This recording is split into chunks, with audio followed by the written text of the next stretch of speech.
Continuamos con la mesa redonda sobre el alcance y la fortuna crítica de la obra checa de Óscar Domínguez. Y nos acompaña en la mesa no solamente el profesor Pavel Stepanek, también tenemos a Eliseo Izquierdo, que es director de LM Arte Collection y también director del comité de expertos de la Asociación en Defensa de Óscar Domínguez.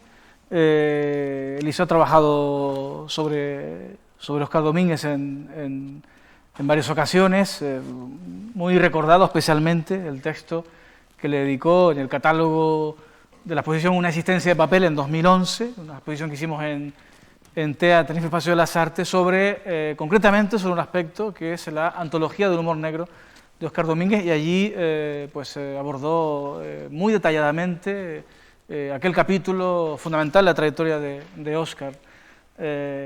El profesor Juan Manuel Bonet, yo creo que es una figura por todos conocida, experto en vanguardias, fue director del IBAN en Valencia, fue director del Reina, ha sido director del Instituto Cervantes en París, en fin, su comisario de múltiples exposiciones sobre artistas que nos interesan mucho, ¿no? Porque están siempre, digamos, a la vanguardia. Yo creo que sobran las presentaciones, así que no sé si decía Pavel Stepanek que erais viejos conocidos.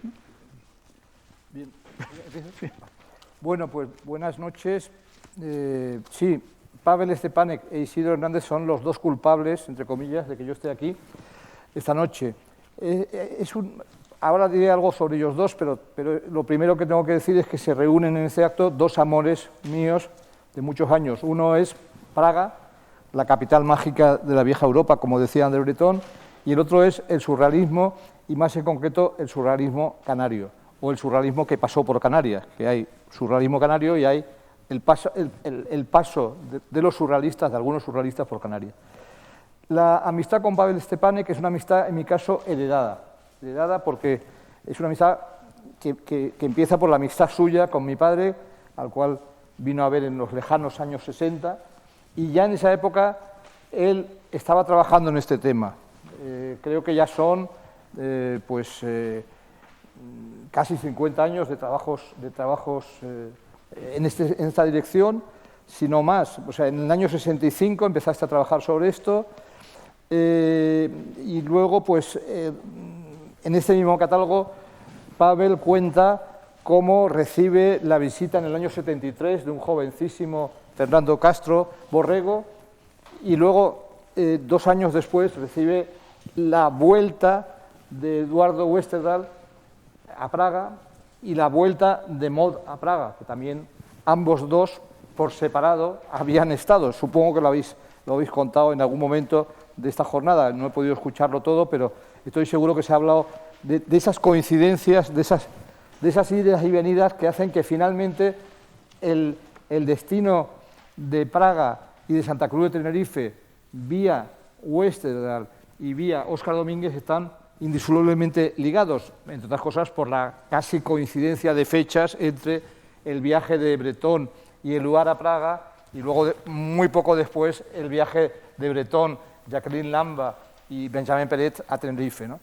En el año 86 Pavel ya hizo una exposición de Óscar Domínguez en Praga, y en el 94 colaboró en una espléndida exposición que hicieron el recordado Javier Tussell y Álvaro Martínez Novillo sobre el viaje de los republicanos españoles, de los pintores y escultores del París del exilio republicano español.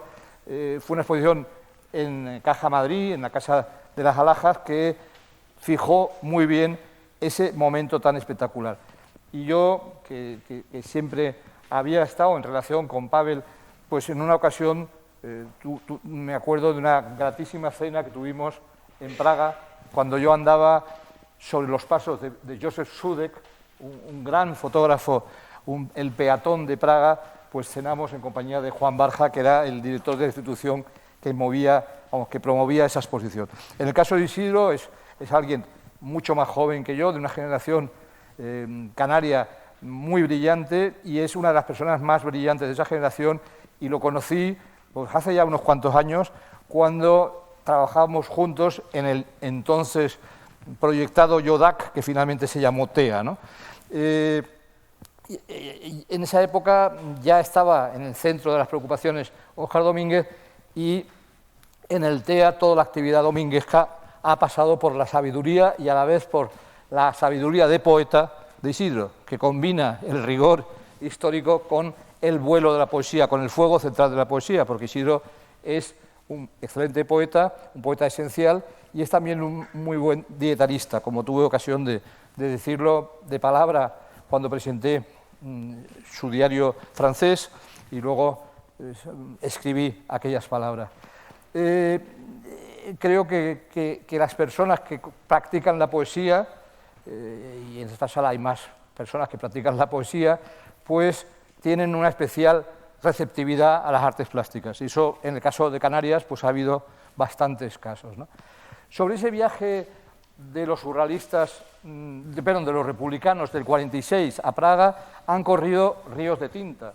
Tantos ríos que incluso algunos ríos, algunas tintas han estado un poco deslavazadas. Le comentaba ahora a Isidro que en alguna ocasión yo he leído que los republicanos españoles fueron a Praga porque era un país comunista, y no, en el año 46 no era un país comunista. O sea, quiere decir que eso era un error de bulto de alguien que no sabía que todavía tardarían 2 años en llegar al poder los comunistas allá, ¿no? Ese viaje fue muy importante para varios de los personajes. Yo he vuelto sobre él hace poco a propósito de la estancia allá de Baltasar Lobo. Me ha encantado en esta publicación la dedicatoria que hace Lobo a Chochola, en ese maravilloso ejemplar que casi facsimiláis, casi se podría haber facsimilado incluso entero. Praga como barroca, como mi Madrid. O sea, de repente su Madrid, que fue un Madrid de su adolescencia y juventud, porque Lobo era de un pueblecito de Zamora y estudió efectivamente Bellas Artes en Madrid y pasó la Guerra Civil en Madrid, una parte de ella, pero luego su Madrid se le quedó muy lejos, volvió a partir del 60 más o menos, pero vamos, que esa dedicatoria es preciosa, además pensando en Chochola, que es precisamente uno de los que mejores testimonios gráficos ha dejado de ese viaje, y que además es un fotógrafo que su obra es muy interesante, porque es una obra en la cual aparecen otros personajes ligados al surrealismo, concretamente unas fotografías de Dalí, pero además de eso hay una visión del suburbio, y hay una visión del objeto, y hay una visión de la luz de la ciudad. En fin, me parece bastante sugerente Chochola como alguien a seguir explorando, ¿no? Fue un viaje importante también para Honorio García Condoy. Yo pienso que en ese momento está muy cerca estilísticamente de Óscar Domínguez. Yo no sé si en aquel viaje, en un viaje a Praga, una noche andaba caminando por esa ciudad que es maravillosa de noche, como bien lo ha retratado Sudek, y de repente me topé con una tienda una casa de subastas, en cuyo escaparate había un cuadro que tomé por un Óscar Domínguez. Caramba, un Óscar Domínguez en un escaparate de noche, fue una aparición, era una figura, pues un poco como esas figuras aladas, metamórficas, de género indeterminado, y con algo de picasiano también, en fin, total, que al día siguiente, cuando estuvo abierta ya la tienda, la casa de subastas, entré y no era un Óscar Domínguez, era un Condoy. O sea, me pareció curioso, porque además confieso que Condoy conozco y aprecio su escultura, pero no conocía prácticamente nada de su pintura. Bueno, fue un encuentro así. En ese viaje también estaba un personaje que yo alcancé a conocer, desgraciadamente no a tratar lo suficientemente a fondo, porque lo vi 2 veces en mi vida, que fue Manuel Viola. Aparecía enmascarado, Viola y sus máscaras, siempre JV Manuel y la máscara que tenía aquí, que ahora mismo ni me acuerdo cuál era, pero en cualquier caso era una máscara que al principio de estudiar ese catálogo decías, ¿quién será este que no conocemos? Bueno, pues al final era Viola, ¿no? Pero fue sobre todo importante para Óscar Domínguez ese viaje, porque Óscar Domínguez fue el que volvió por 2 veces más, es decir, y el que hizo una producción que yo creo que este catálogo deja muy claro, bueno, desde luego con el estupendo registro de las obras expuestas allá, de las obras que se conservan en la Galería Nacional de Praga, ese grandísimo museo, ese extraordinario museo que es la Galería Nacional, y luego la galería el Museo de Olomouc y el Museo de Bratislava, ¿no? Son realmente 3 colecciones fundamentales para Domínguez, más luego colecciones particulares, archivos particulares, más luego la obra producida allá, que está hoy en colecciones de todo el mundo, incluida España, ¿no? Entonces, creo que está muy bien fijar todo eso. Es muy fascinante saber de la presencia de Maud en el tercero de esos viajes, que es un viaje donde pasan la Nochevieja, la Nochebuena y la Nochevieja allá, ¿no? Es un viaje que está entre el 47 y 48. Me parece muy interesante también, que ya también había dado pistas Fernando Castro en la monografía. Es una monografía para mí también familiar, porque quien la publicó fue mi padre, como bien sabes, en una colección donde también salió. Es una monografía que hay que reeditar ya en algún momento, ampliada, lógicamente. Esa monografía apareció en una colección que solo hubo otra monografía, pero que también fue extraordinaria, que fue la biografía de Timoteo Pérez Rubio por su mujer, que era Rosa Chacel, que se la escuchamos a Rosa Chacel leyéndola horas y horas en escenas bastante memorables. Pero es muy interesante ver, además de Chochola, los interlocutores, ¿no? Yo creo que casi habría un día que hacer una exposición con los interlocutores, porque, por ejemplo, Kamil Lotak es un pintor que a mí me parece maravilloso en la poética de lo suburbial, en la poética del cepelín, del aeroplano, de los coches antiguos, de las bicicletas, que es un tema dominguesco donde lo hay. Antes se evocaba una pieza que además la compré yo para el Reina Sofía, que fue el maravilloso encuentro entre la bicicleta y el caballito, ¿no? Es el homenaje a Georges Hunier, que es una pieza que ahora mismo está en el Reina Sofía. Pues hay bicicletas en la obra de Lotak, como hay muchas bicicletas en surrealismo en general. Las hay también en Remedios Varo y las hay en montones de surrealistas. También interesante la conexión con Jindřich Chalupesky, que es alguien que es un crítico e historiador del arte muy importante. Sé que hay un premio que lleva su nombre en la República Checa, y que es alguien que, lo he visto, hace poco escribía una necrológica de Arturo Schwarz, el gran especialista en surrealismo, poeta él mismo, y aparecía, estuve repasando catálogos editados por Schwarz como galerista, y hizo una exposición sobre el cadáver exquisito, y entre figuras muy conocidas, de repente detecté que había en ese catálogo, pues estaba el nombre en la cubierta de Chalupesky, ¿no? Porque había participado en algún tipo de cadáveres exquisitos. También interesante ver que hay otro pintor como František Gross, ¿no? Entre sus amigos, que es un pintor que yo tengo un pequeño dibujo de él comprado en un anticuario de Praga, que es una escena con maniquíes totalmente quiriquianos. Es un dibujo y, bueno, conozco cosas muy diversas de él, pero es un pintor que está claramente en la estirpe del surrealismo, ¿no? Entonces, bueno, ya es interesante. También alentado por la aparición de esa pistola de Jan Mudrock, pues allí no parece que sea un pintor que tenga mucho que ver con el surrealismo. En ese caso, en cambio, por lo menos, seguro que me puede corregir Pavel, pero he encontrado más bien que es un pintor de floreros y de algunos paisajes, o sea, probablemente sea un pintor que iba en otras direcciones, ¿no? Todo eso dibuja digamos, un paisaje. Un paisaje que es fundamental fijarlo. Estáis trabajando en catálogos razonados, en fin, en tal. Yo creo que todo eso, ya aquí hay unos buenos materiales para avanzar en esa dirección. En el tomo que presentamos hoy me ha parecido muy buena idea la incorporación de Maisa Navarro. Es una persona que ha hecho mucho por el conocimiento de la arquitectura funcionalista canaria, es la pionera de esos estudios, con un libro absolutamente fundamental. Luego es también una persona que es muy especialista en Alberto Sartoris, que es una especie de viajante de comercio, podríamos decir un poco, de la vanguardia arquitectónica. Es un señor que en la época en que era fascista llegó al continente americano, Brasil, Uruguay y Argentina, en el Zeppelin, es decir, que eso ya era como muy moderno, y es un personaje que liga con Canarias, además, o sea, que liga precisamente las vanguardias internacionales, que ahora mismo hablaré de ellas en relación a lo checo, pues Sartoris, desde luego, en sus enormes mamotretos que publicaba ya desde los años 30 incorporaba todos los arquitectos del CIAM, incluidos los checos, ¿no? O los de otros países, y los españoles, por supuesto. Y este personaje, Sartoris, conduce de alguna manera a Maisa hacia Westerdal, puesto que Sartoris y Westerdal tienen el sueño de una ciudad de artistas, unas residencias de artistas,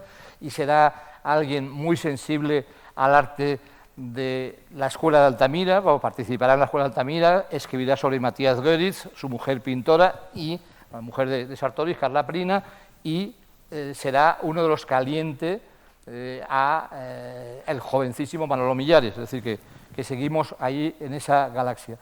En 1999, Maisa coordinó un libro que creo que entra totalmente en la línea en que va su artículo aquí, y que esto es lo que liga realmente la escena canaria en la cual Domínguez se inscribe y en la cual además es él el que consigue que vayan los surrealistas con la escena checa.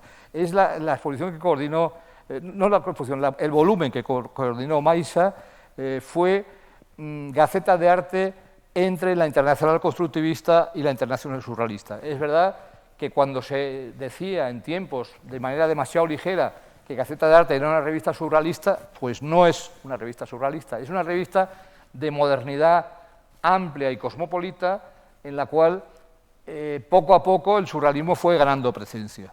Pero es una revista que en principio tiene mucho más que ver con el viaje del 31 por toda Europa, incluida la Bauhaus, de Westerdal, viaje que concluye precisamente en Praga, tiene que ver con la poética precisamente que puede descubrir en Praga a través de Teige y de Devetzil, todo eso, tiene mucho más que ver con eso en principio que con el surrealismo. Luego le da la palabra a Domingo López Torres cuando todavía lo que está defendiendo es a Groz, habla muchísimo de realismo mágico tipo Ponce de León, Maruja Mayo, etcétera, etcétera, y se habla de Solana, en fin, es una revista que hay muchos palos en ella, hasta que poco a poco, precisamente Domingo López Torres será uno de los protagonistas, Agustín Espinosa será otro, esa revista se hará cada vez más surrealista. Sin embargo, Westerdal seguirá hasta el final manteniendo diseños como el que antes mostraba Isidro, diseños tipográficos totalmente bauhausianos, seguirá mezclando, digamos, surrealismo, que es algo que le interesa cada vez más, pero interesa probablemente más a otros redactores, y lo mezclará con Ben Nicholson, con Kandinsky, con Baumeister. Es muy significativo la maravillosa cubierta, que es la primera calcomanía, que es la cubierta de la monografía de Will Groman sobre Baumeister, que tengo entendido que a Baumeister no le gustó nada, porque claro, es una calcomanía automatista, negra, de Óscar Domínguez, es una especie de invasión, digamos, del mundo geométrico, también con sus elementos orgánicos de Baumeister, que luego será un altamirense también, ¿no? Entonces es muy interesante todo esto. De alguna manera, esto nos coloca, y con esto termino, nos coloca totalmente en el paralelismo histórico que hay entre Gaceta de Arte y Devetzil, y nos hace que haya una suerte de diálogo de varias décadas, digamos, entre el mundo que pueda representar Karel Teige en Praga y el mundo que representa Westerdal en Tenerife. Teige empezó siendo un adepto de Mayakovsky y de los constructivistas rusos. Luego inventó una suerte de tendencia encantadora, que es el poetismo, que tuvo su mejor expresión en algunos de sus collages y en también los grafismos y en la pintura de una persona fascinante, una creadora fascinante como es Toallen, ¿no? Toallen es una gran poetista que luego será una gran surrealista y que será incluso vecina de André Breton en la escalera maravillosa de la Rue Fontaine, que Mónica y yo tuvimos la suerte de conocer en vida de Elisa y de estar con Elisa allí, ¿no? Pues ese personaje de Toallen y el gran personaje, el gran activista que es Karel Teige, constructivismo, poetismo, funcionalismo, relación con los CIAM, edición de libros de arquitectura y de revistas de arquitectura, y luego también él, en su caso, decisiva posición prosurrealista, ya en la época precisamente del viaje de Breton y, y Éluard a Praga. Lo mismo que también en esa época es otro que había seguido un itinerario parecido como Vitelas Nesval, también. Nesval tiene el relato iniciático de su viaje a París en pos del surrealismo, vive también la presencia de los surrealistas en Praga, tiene una vivencia de la ciudad de Praga que son textos que yo no los conozco en idioma que yo lea, con lo cual esos los intuyo, pero tiene unos textos autoilustrados con fotografías que de alguna manera parecen una suerte de paysan de París de Aragón pasado a Praga o algo así, y luego no cito en vano a Aragón porque tiene una evolución estalinista que lo convierte, digamos, en alguien pues, que ya ha abandonado parte de sus creencias juveniles, digamos, ¿no? Entonces, ahí está pues ese momento en que Breton y Éluard están en Praga, al poco tiempo Breton, Jacqueline Lambert y Pedet están en Tenerife, Óscar Domínguez es el que es el principal actor, digamos, de la exposición surrealista del 35 de Tenerife. Óscar Domínguez, cuando llegue a Praga en el 46, está siguiendo los pasos que había dado Westerland en el 31 por esa ciudad. Óscar Domínguez volverá a Praga precisamente con Maud, que luego se casará con Eduardo, y Eduardo y Maud los recibirá Pavel ya en la Praga de muchas décadas después. Por lo tanto, hay una preciosa historia entre la capital mágica de la vieja Europa y el país de los dragos, ¿no? Digamos, que son los árboles que identificaba, bueno, has proyectado el más hermoso de los dragos, y es el árbol que Breton identificaba con él a Óscar Domínguez.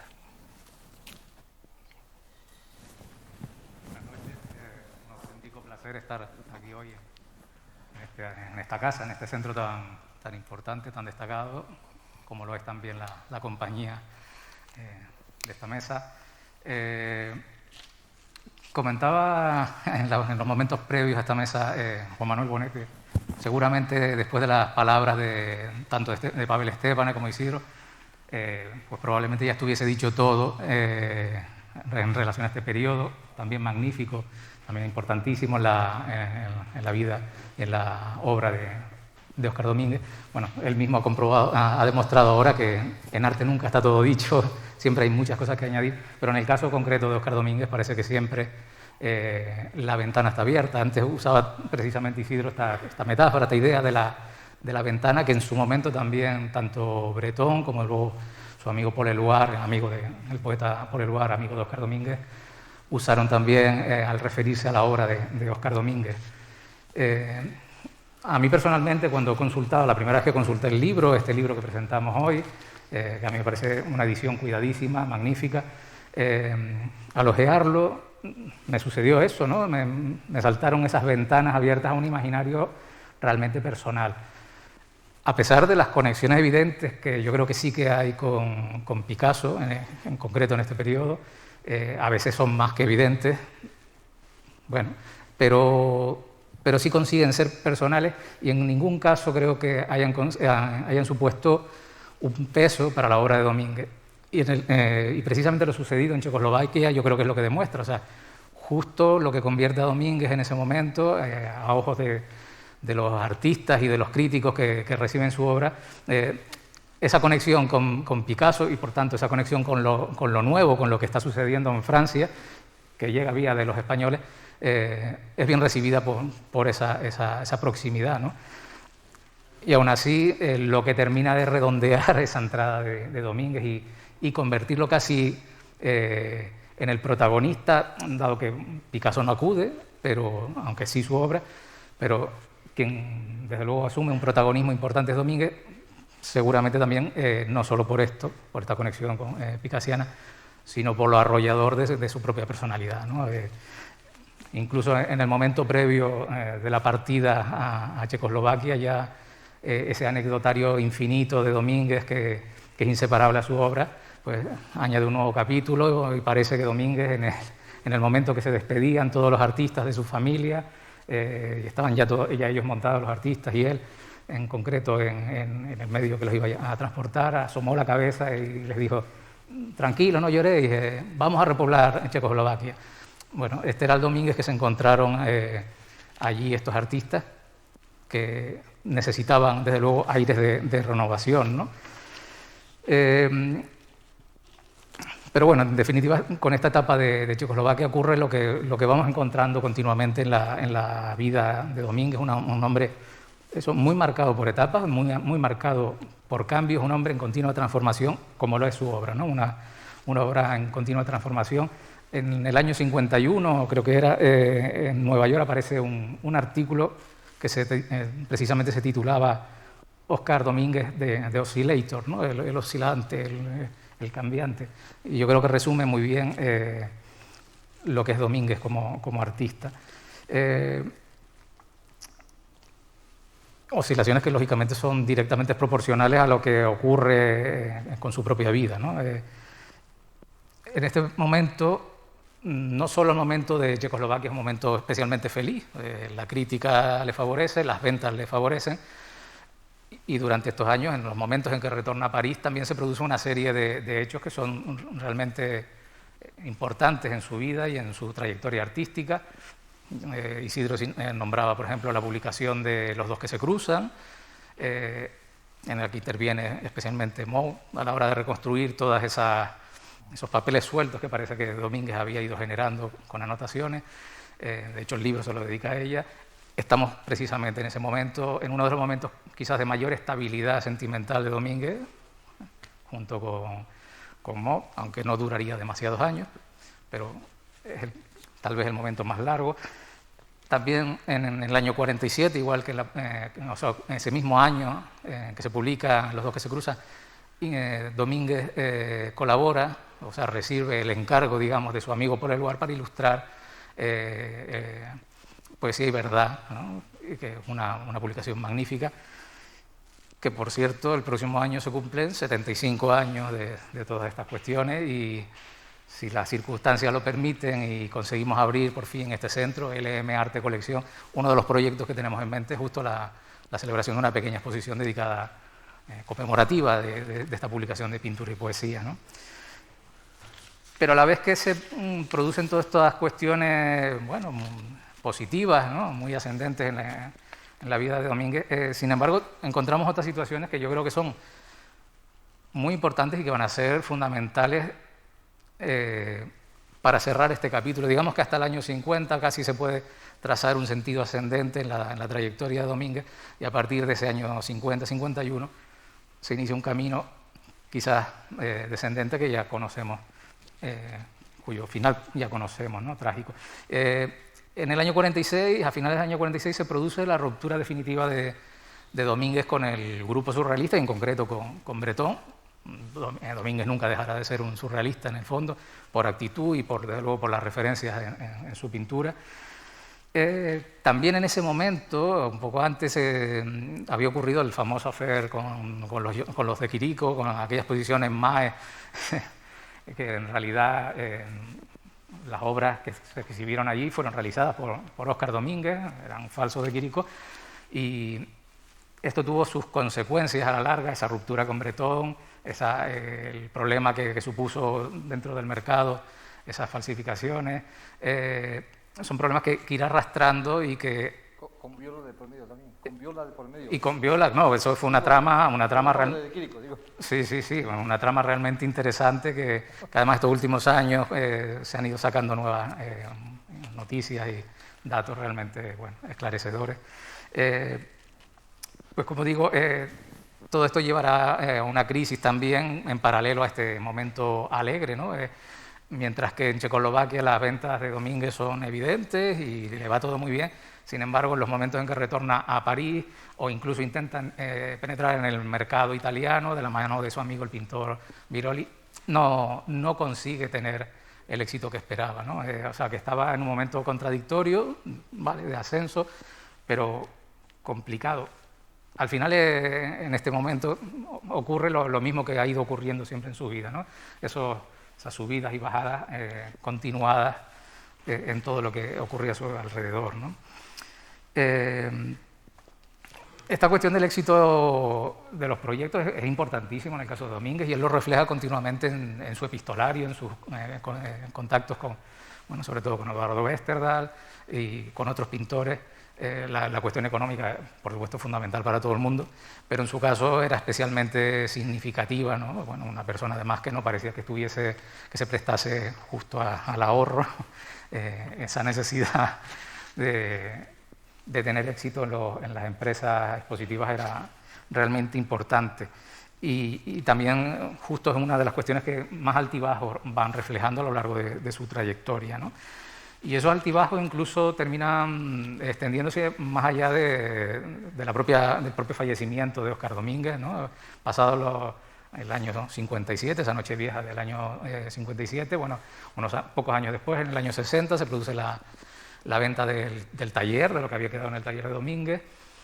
Y a lo largo de ese decenio siguiente, decenio y medio, bueno, Domínguez sigue apareciendo en exposiciones. Hay varias exposiciones individuales dedicadas a él, en Leverkusen, en Turín, en Milán, en Canarias, en la que, por cierto, en cuyo catálogo se incluye una de las obras del periodo checo.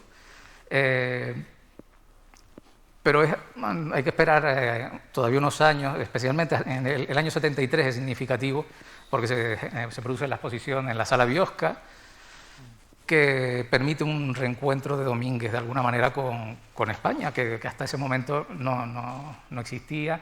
Allí se expone buena parte de la obra que quedaba de Domínguez en Canarias, y mucha de la cual pues, hoy en día está repartida en instituciones destacadas, como puede ser, por ejemplo, Reina Sofía o el TEA, ¿no?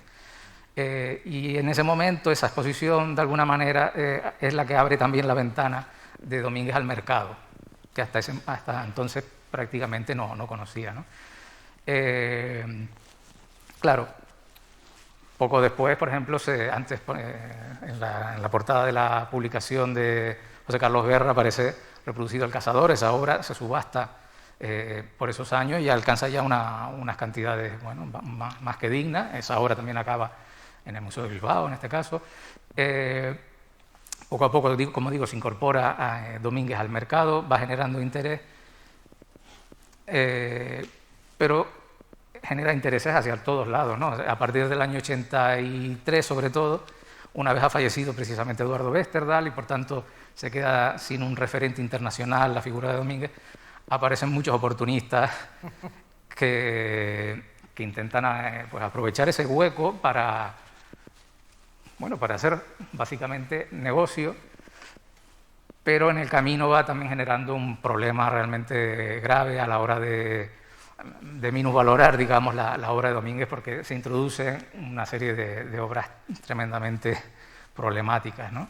Esto lo digo ya un poco en relación con ese comité Óscar Domínguez que hemos creado en la asociación en defensa de su obra, porque precisamente el momento checo es uno de esos momentos que genera, justo por el éxito que tuvo y por el desconcierto que se fue generando, porque no toda la obra se vendió directamente en exposición, sino que hubo muchos regalos y tal, pues es uno de los momentos que dejó la puerta abierta para entrar por detrás en la obra de Domínguez. En ese sentido creo que esta publicación va a resultar fundamental para acotar mejor este periodo y esclarecer muchos problemas. A veces el problema, o sea, las dudas se han generado sobre obras que ahora, gracias al material aportado, especialmente por Pavel Estepanek, pues se comprueba que sí, que es obra de Óscar Domínguez, ¿no? Porque justo por esa capacidad para transformarse continuamente, el estudio de su obra es realmente complicado, realmente complejo, ¿no?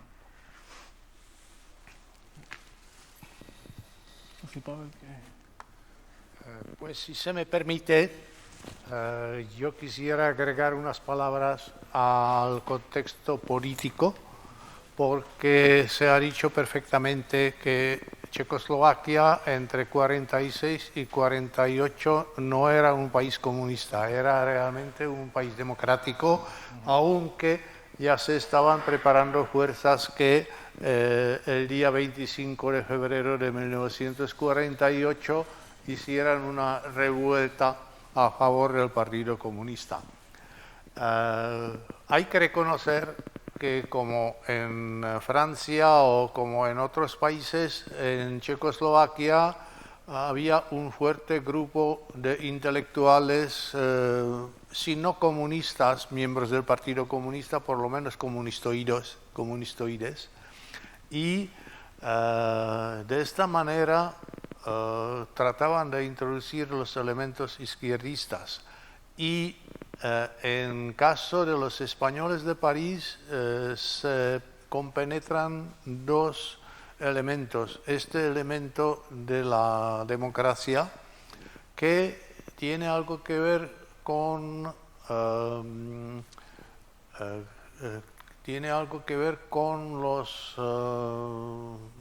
con las posturas que ocuparon durante la Guerra Civil Española. Y todavía antes de la Guerra Civil Española, por la influencia de la colección Picasso, que introdujo Vincent Scramage, el gran teórico del cubismo, después director de la Galería Nacional y al final una persona privada que regaló sus Picassos a la Galería Nacional. La primera vez cuando aparece Picasso en Praga es 1913. O sea, esto es una fecha casi fantástica para conocer su obra. En aquel momento aparece también el mexicano Diego Rivera, todavía cubista. Y el año 1924 hay una exposición de Juan Gris. Y puede ser que Juan Gris ha influido casi más que Picasso a los, diría yo, a los cubistas moderados. O sea, no puede tomarse al pie de la letra, pero sí estos nombres crearon una fuente que servía para inspirarse en esa época cuando se encuentran el cubismo con el surrealismo y con el llamado poetismo de Toyen y otros artistas. Entonces, resulta natural, los artistas checos tenían en sus notas, por ejemplo, direcciones de los artistas españoles que debían visitar en su viaje a París. Es decir, que no era una cosa artificial, sino un proceso natural debido a dichas exposiciones. En ese año 1934 hubo una exposición de poesía que era una exposición internacional y de la cual nos queda en la Galería Nacional un mirón fantástico. Y así podría continuar pieza por pieza, no tan importante.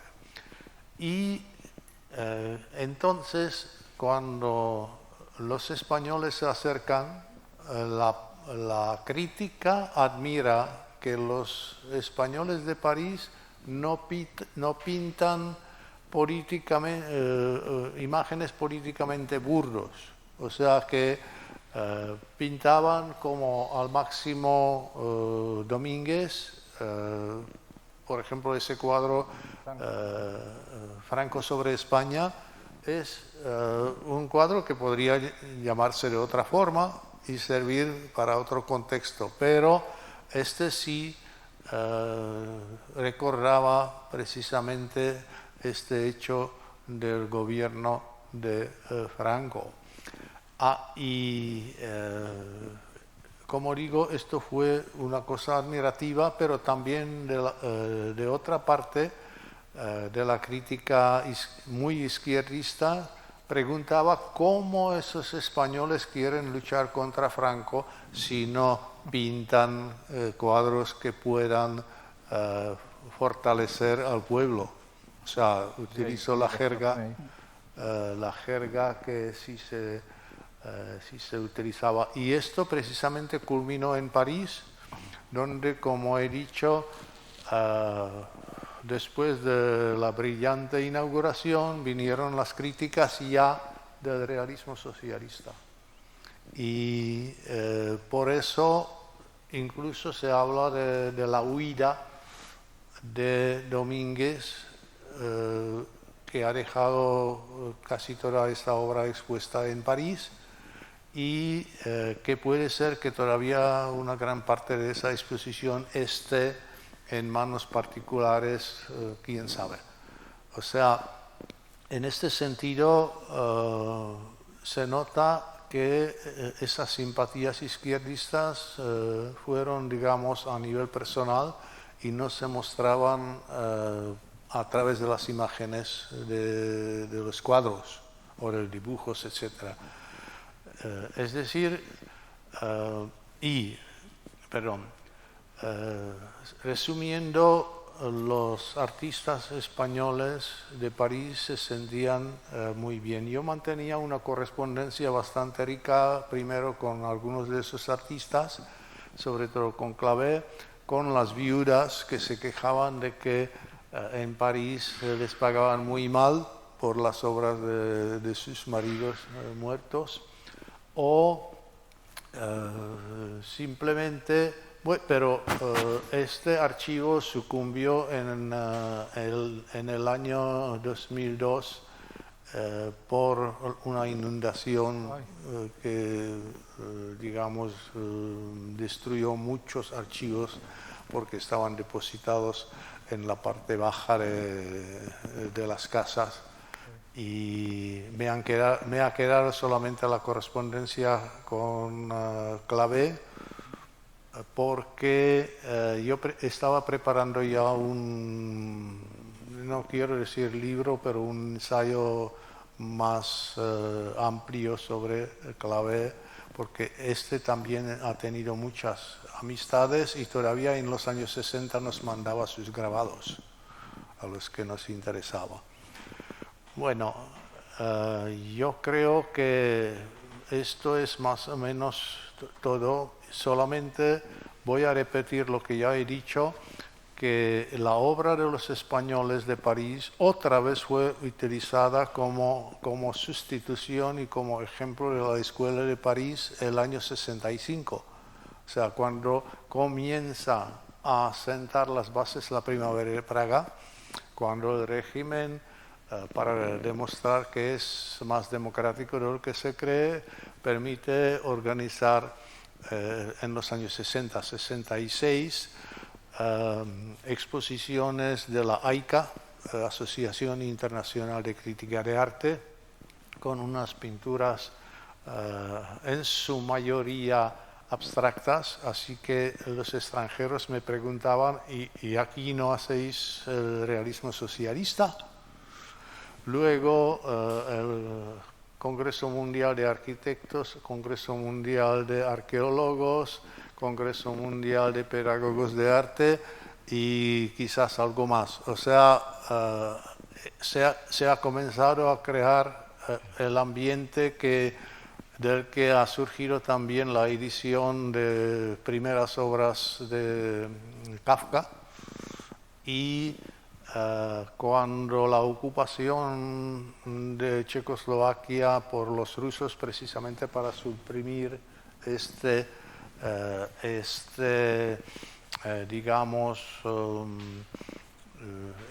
primavera de Praga como símbolo de la libertad, etc.,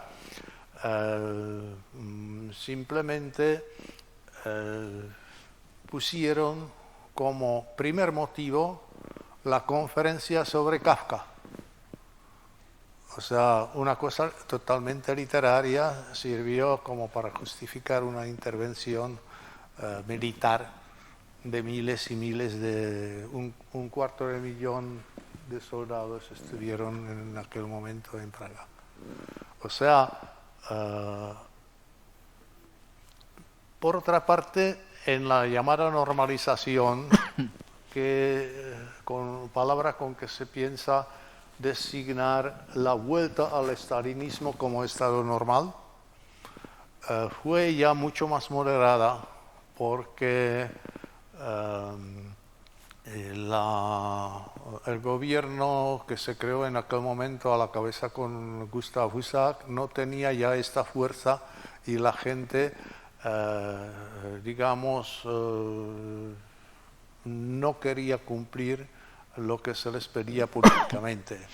O sea, esto luego terminó en el año 1989 como resultado de ese movimiento ruso de la perestroika, o sea, reconstrucción del país que dio como resultado la descomposición total del imperio comunista.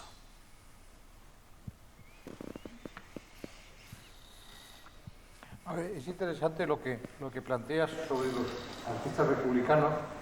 Sí, políticamente, la mayoría de ellos gravitaban en torno al Partido Comunista. Sí, sí, sí. París, aunque con matices, Viola en concreto había sido durante la guerra militante del POUM, el partido de Andreu Nin, y Baltasar Lobo durante la guerra, igual que su amigo Juan Manuel Díaz Caneja, el maravilloso pintor que se había quedado después de la guerra en España, pues eran los dos anarquistas, y durante la guerra civil, Lobo hizo toda la propaganda de Mujeres Libres, que fue una organización anarcofeminista creada justo antes de la guerra. La mujer de Lobo, Mercedes Coma Posada, luego Mercedes Guillén, que tiene el estupendo libro de conversaciones con los pintores de la Escuela de París en el 60, pues esta mujer había sido una de las fundadoras de Mujeres Libres y Lobo había sido, que es curioso porque era una organización anarcofeminista, sin embargo el ilustrador era un hombre, que era el marido de Mercedes, que hizo obras enormemente interesantes que se conocen relativamente mal, siempre se reproducen muy mal, es muy difícil encontrar los originales, pero vamos, de un expresionismo aplicado al mundo femenino, que es lo que esa organización pues estaba organizando, ¿no? Y los demás, básicamente, pues están cerca del Partido Comunista, después van a participar en la Unión de Intelectuales Españoles, que es prácticamente una organización del Partido Comunista en Francia, que agrupa a mucha gente que no milita en él, pero que, sin embargo, pues más o menos en un sentido bastante amplio, ¿no? Y es verdad que a mí siempre me ha llamado la atención ese hecho, que yo lo vería incluso como positivo, digamos que fueron artistas que no cayeron en el arte de propaganda en el sentido barato del término. Luis Fernández, que a mí es el artista que me parece más puro probablemente de los españoles de París de ese tiempo, porque es un hombre que había pasado por la geometría, después pasó por un surrealismo muy picassiano él también, y después, en plena ocupación alemana, se pone a hacer pintura casi zurbaраnesca, ¿no? Esos pedazos esas cabezas de animales, esas velas, esas copas, esos vasos de vino con una rodaja de pan, o esas geometrías cristalinas también de objetos reducidos muy a lo geométrico. Pues Luis Fernández solo tiene una obra que casi no es conocida de propaganda, que es un enorme toro, que es la lucha del pueblo español, pero que es una obra que es complicado entender que las masas vayan a animarse viendo ese cuadro, porque es un cuadro más bien enigmático, que mide como 3 metros, que está en el Pompidou. Yo lo intenté traer, una exposición que hice aquí sobre el exilio, no lo pedimos demasiado tarde y al final no nos lo prestaron. Pero esa obra no se ha visto. Está ese cuadro de Domínguez, que os habéis referido a él, y está de Lobo, pues un monumento muy hermoso a la resistencia, a la contribución de los españoles a la resistencia, que es el único monumento que hay a ese aspecto de la resistencia, que está en Annecy, que desde hace unos años han puesto al lado de él un poema de José Ángel Valente sobre un cementerio de esa región, donde José Ángel Valente, que entonces vivía en Ginebra, va, de repente, es por ahí cerca de donde vivía María Zambrano y tal, y entonces va viendo, de repente, en las lápidas de las tumbas, va viendo nombres españoles, y hace una suerte de letanía con eso. Pero Lobo, que se hizo comunista desde su anarquismo, cosa que también pasó con Caneja, que estuvo en la cárcel por reorganización del Partido Comunista en el Madrid de los años 40, 2 veces estuvo en la cárcel, pues Lobo no encuentras ninguna otra obra de él, todos son torsos, mujeres en la luz, animales, centauros, unas viejas, una ciclista, otra bicicleta, pero realmente es una obra como intemporal, es una obra intemporal. La obra de Bores, no digamos, la obra de Peinado, que fue uno de los más activos en la Unión de Intelectuales Españoles, con Serrano Plaja, que también estuvo en la expedición, un poeta también vinculado al Partido Comunista, como su amigo Bergamín, etc., ¿no?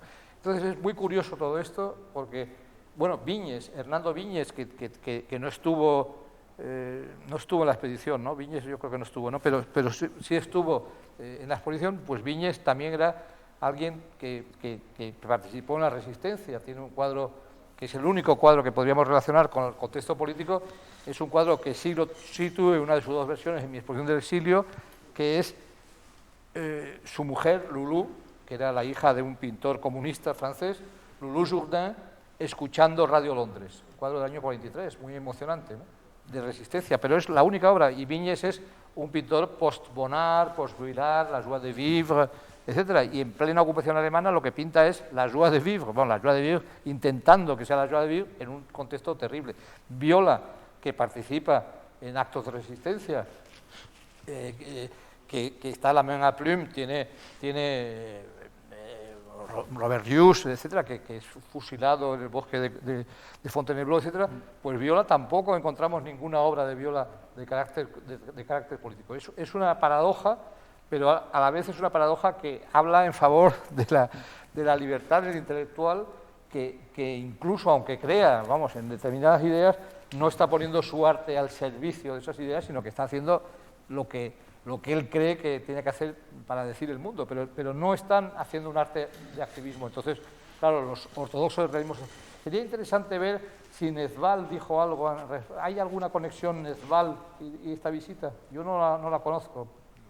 No creo, ¿no? Pues sería curioso porque claro, Nezval, concretamente con Óscar Domínguez, podría haber tenido la conexión bretoniana, ¿no? O sea, que Nezval en el maravilloso libro de la Rue Gilles-le-Coeur, ¿no?, donde están sus recuerdos de París, y luego un señor que también tiene fotos con Breton y con Éluard en el 34 en Praga. Entonces podría ser lógico que en el 46 se hubiera acercado a Domínguez, ¿no? Quizás ya ahí tú podrías. Yo no conozco bien la cronología política de Nezval antes de convertirse luego en una figura muy oficial, ¿no? Después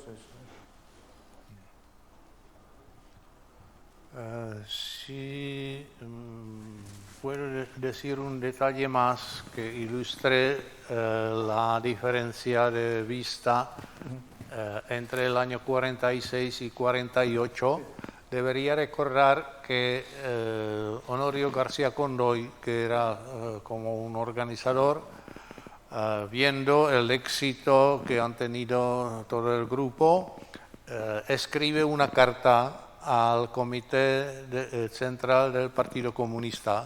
Se ha conservado la carta. Al checo. Sí. No, ya no me acuerdo si era una traducción o cómo, porque lo vi hace 20 y tantos años, 30 y tantos años. Central.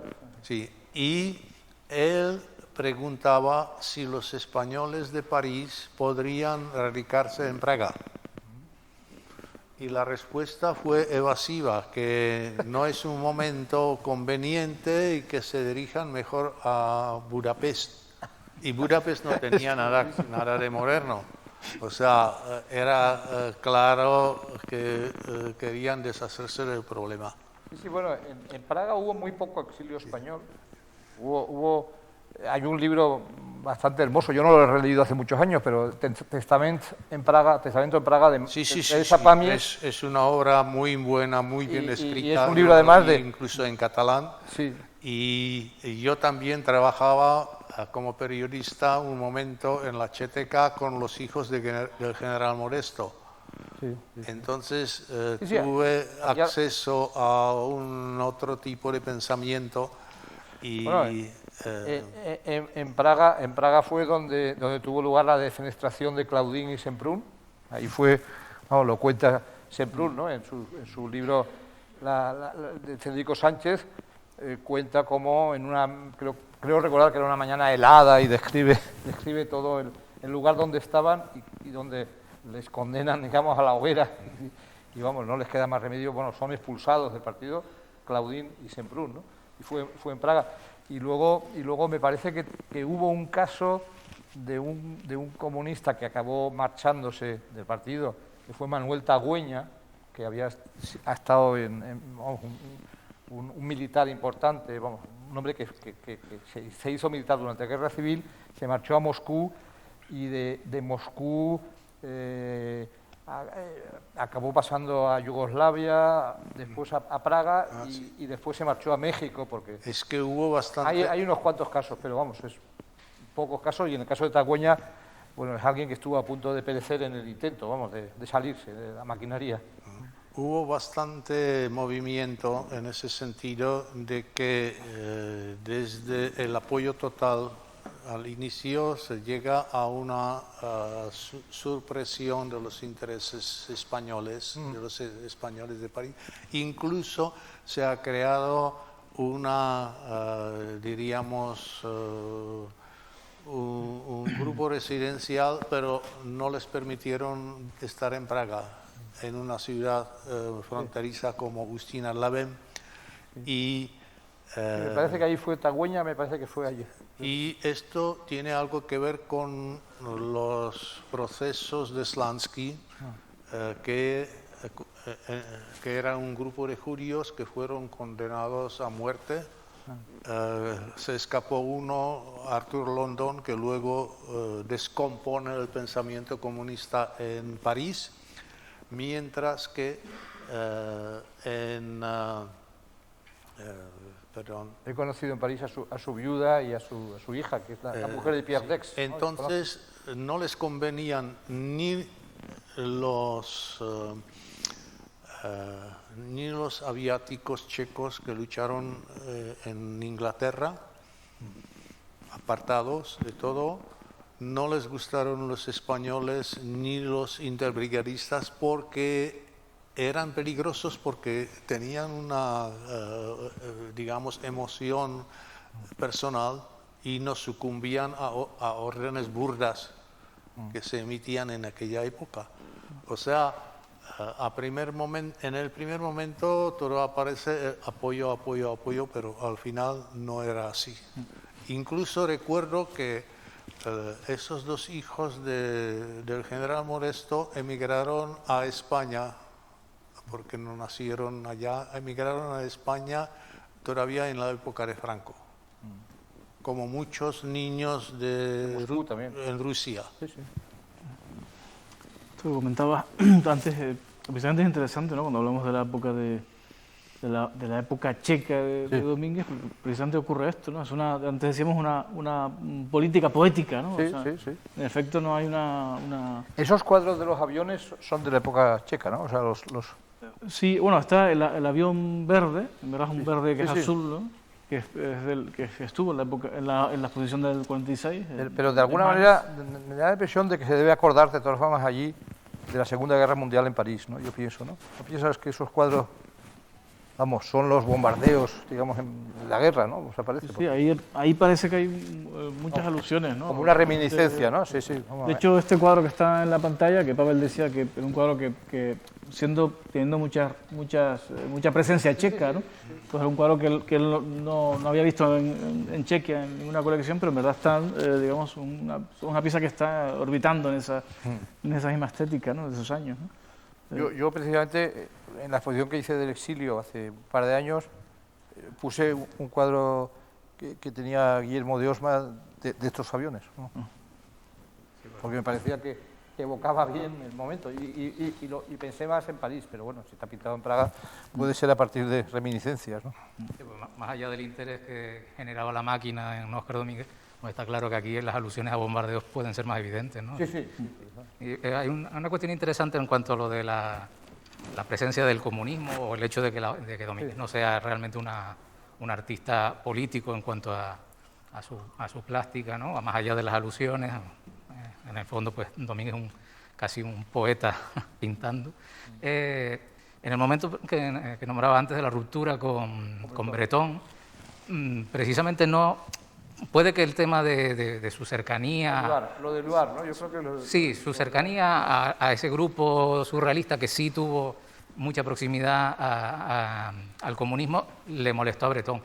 Pero en realidad lo que le echó en cara a Domínguez era su vuelta a la naturaleza, ¿no? A la reproducción de una naturaleza que, bueno, no un pintor realista, pero sin embargo con Picasso la confrontación entre Breton y Picasso sí estuvo mucho más ligada a que Picasso se mostrara claramente comunista. En el caso de los checos, el interés fue por la vinculación con la República y por lo tanto por el movimiento antifascista, ¿no? Creo yo. Hay que recordar a Dalí que dice Picasso es comunista, yo tampoco.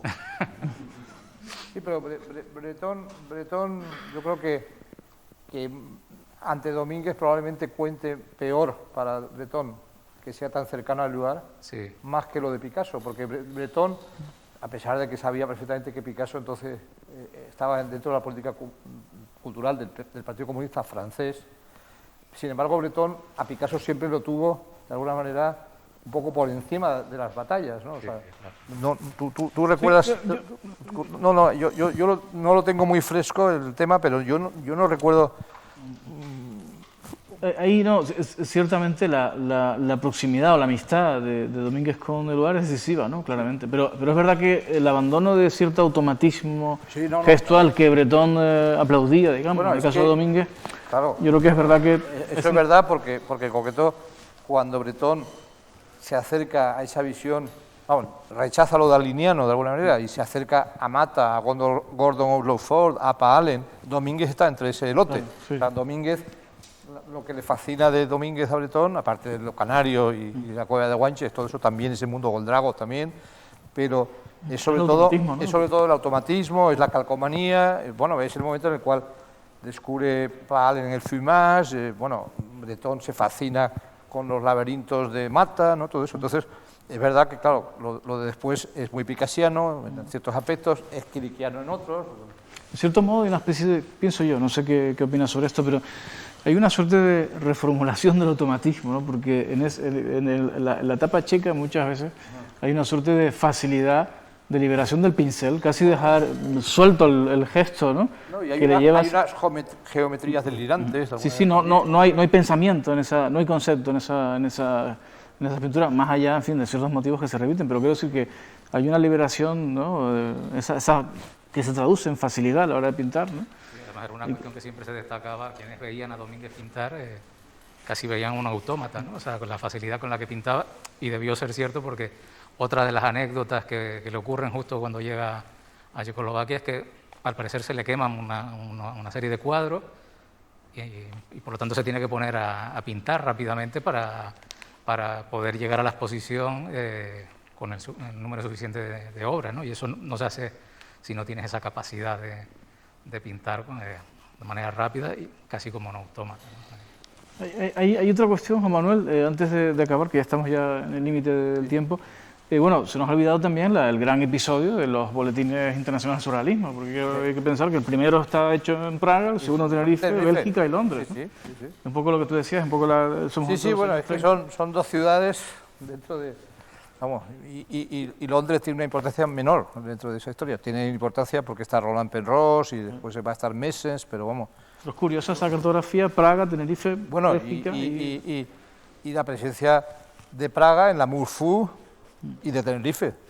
También las dos ciudades están en la Murfu. O sea que son dos polos de una Europa en la cual Breton, en cambio, siempre se apartó de Italia, ¿no? Eso sí que es singular, ¿verdad? Esa historia de Italia, que bueno, que Praga es una ciudad tan italiana, por cierto lado, sin embargo, le fascina, pero él se negó, como bien sabes, a ir a Italia, y cuando habla de Italia es negativamente, ¿no? Siempre es como...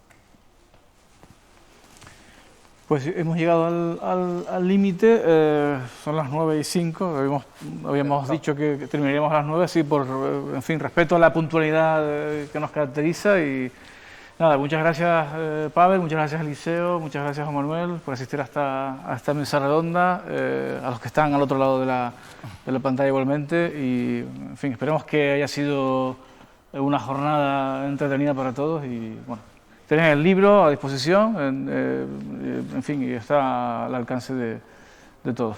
Buenas noches, muchas gracias.